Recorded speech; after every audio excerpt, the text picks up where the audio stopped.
This Family Life News podcast is made possible by the support of listeners like you.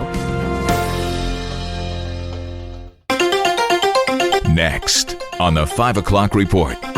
I heard gunshots. They just kept coming and coming. Late night shows, something's gone seriously awry there. They went from being court jesters that would make fun of everybody in power to being court clerics and enforcing a very narrow political ideology. His martyrdom now has sort of been like throwing a match on gasoline. Now, let's go to the newsroom. Good afternoon and welcome to the broadcast. I'm Family Life News anchor Sarah Harnish. We start in Pennsylvania, where police are in the middle of a wide-ranging press conference in York County, where 5 police officers were shot, 3 killed, 2 in critical condition. The gunman also killed. At one point, multiple weapons were fired and bullets were going in all directions. This woman was near the scene yesterday. You could tell that it was no longer just one gun shooting anymore, that it went from like pap, pap, pap to pap, pap, pap. District Attorney Tim Barker is at the podium speaking. Let's listen in. Regarding the quantity of ballistics, the only thing that I'll say at this time, a count was being done, but you have to go ahead and determine from which firearm something was discharged. There are methodologies for doing that. I want to make sure that the next time I come before you, that I am able to state definitively what the order and aspects of the shots were from which weapon. Every member of law enforcement, regardless what, where, whom, every single one of them, every action they took was 100% justified. The specifics will be coming. District Attorney Tim Barker speaking on the shooting of 5 Pennsylvania police officers in York County yesterday. The cops were shot while trying to serve a search warrant. The shooting represents the deadliest day in law enforcement in Pennsylvania since 2009. President Trump is back on U.S. soil after wrapping up his state visit to the U.K. today. While there, he touched on free speech and the suspension of talk show host Jimmy Kimmel. Jimmy Kimmel was fired because he had bad ratings more than anything else, and he said a horrible thing about a great gentleman known as Charlie Kirk. Trump also talked about the war in Ukraine. The one that I thought would be easiest would be because of my relationship with President Putin, but he's let me down. The president also vowed today to put Bagram Air Force Base in Afghanistan back in U.S. hands. The U.S. gave up control in 2021 when the Taliban seized power. A little more on Jimmy Kimmel. There are protesters outside his studios in Hollywood, California today. The protest comes a day after Disney-owned ABC Television indefinitely suspended Kimmel following the comedian's comments about the murder of conservative influencer Charlie Kirk. The protest, organized by RefuseFascism.org, is calling for Kimmel to be reinstated immediately. The group also plans to march on Washington, D.C. in November to call for President Trump to step down. I'm Phil Hewlett. FCC Commissioner Brendan Carr says Jimmy Kimmel simply crossed the last straw with his divisive speech. Late night shows, something's gone seriously awry there. They went from being court jesters that would make fun of everybody in power to being court clerics and enforcing a very narrow political ideology. And Nexstar stood up and said, look, we have the license and we don't want to run this anymore. We don't think it serves the interests of our communities. The impact of Charlie Kirk's assassination continues to be felt in ways both good and bad. In what some are calling the Charlie Kirk effect, his death seems to have spurred many people to return to church, or at least attend for the very first time. New York City pastor Mike Signorelli tells CBN. He fought a spiritual battle, preaching the gospel, and, his martyrdom now has sort of been like a literally like throwing a match on gasoline. And what is the gasoline? The gasoline is the conditions that Generation Z were already in, and this is the spark for a massive fire. Pastor Signorelli says last Sunday at his V1 church, 533 people accepted Jesus Christ as their Savior. I've just been crying for the last couple of days thinking about how God would take a national tragedy like this and turn it around and use it for mass salvations. He says it's clear that people's hearts are open right now, seeking answers to life's deepest questions.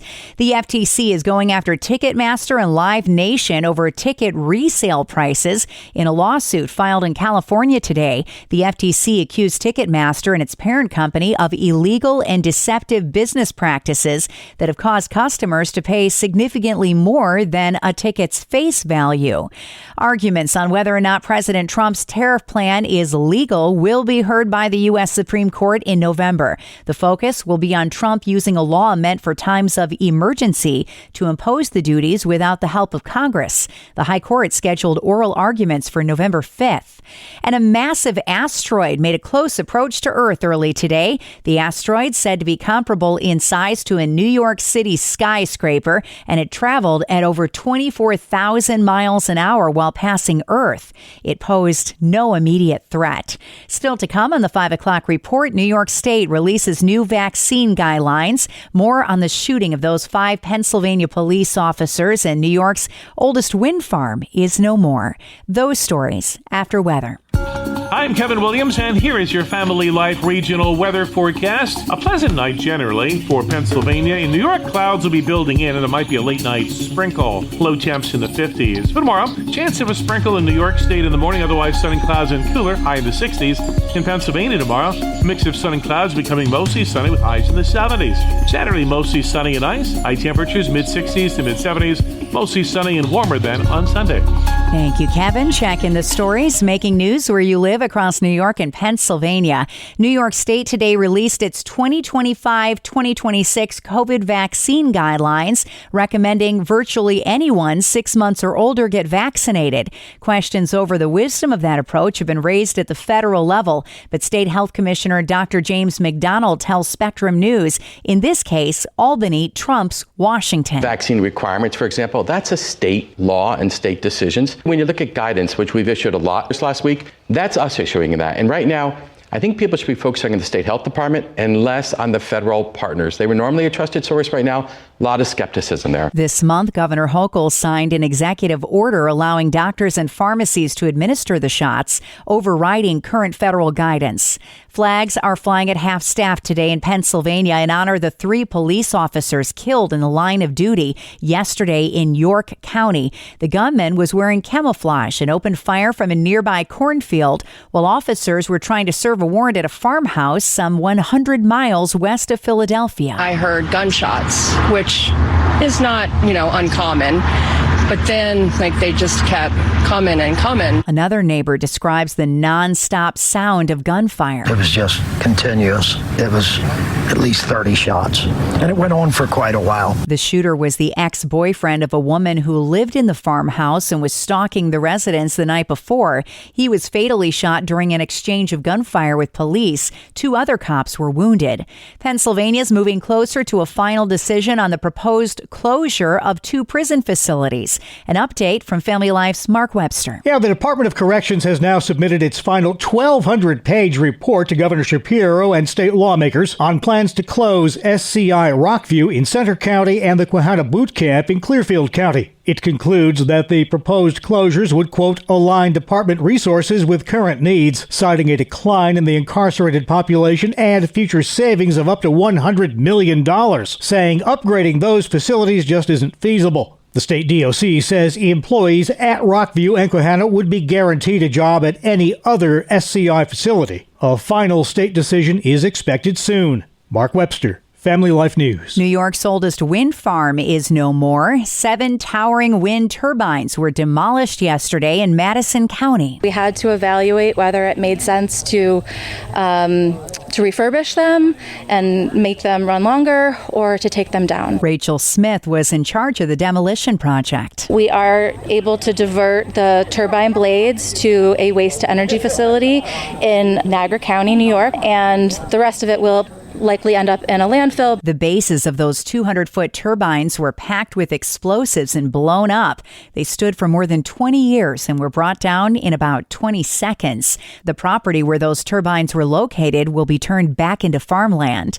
Next at 5, a look at underground missions in a country that just lost its government. Let's listen in.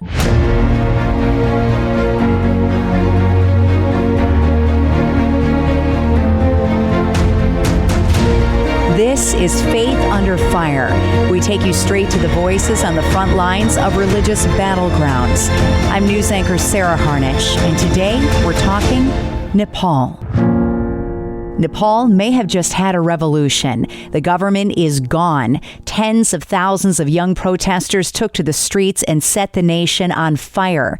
Missionaries there have had to go underground for their own safety. Today we speak with one missionary anonymously to protect their work. Let's listen in. The government was overthrown by a group of young adults, mostly Gen Z, who just had enough of the corruption and the government itself and decided to fight back. Last week, we got notified that almost all social media was being banned. And the next day, we woke up and a lot of our social media wasn't working anymore. Facebook, Instagram, Messenger. And then we were just waiting for like other apps, YouTube, Gmail, Pinterest to stop working as well. And that made people so frustrated that their rights were taken away. And so the next day, a huge group of young adults protested at a government building. I don't think that they were doing anything bad, but the police are only supposed to use fake bullets or like tear gas or something to kind of make them not come into the government buildings, but they ended up shooting and killing 19 people at that protest. That really enraged people even more. And so the next day, everybody was so enraged about that. Protests started breaking out in the street, which looked like people burning things, throwing things in the street, anything related to police or government. They broke into government officials' houses, even a government official daughter who lives near us. Her house was set on fire, totally burned. There were schools, cars,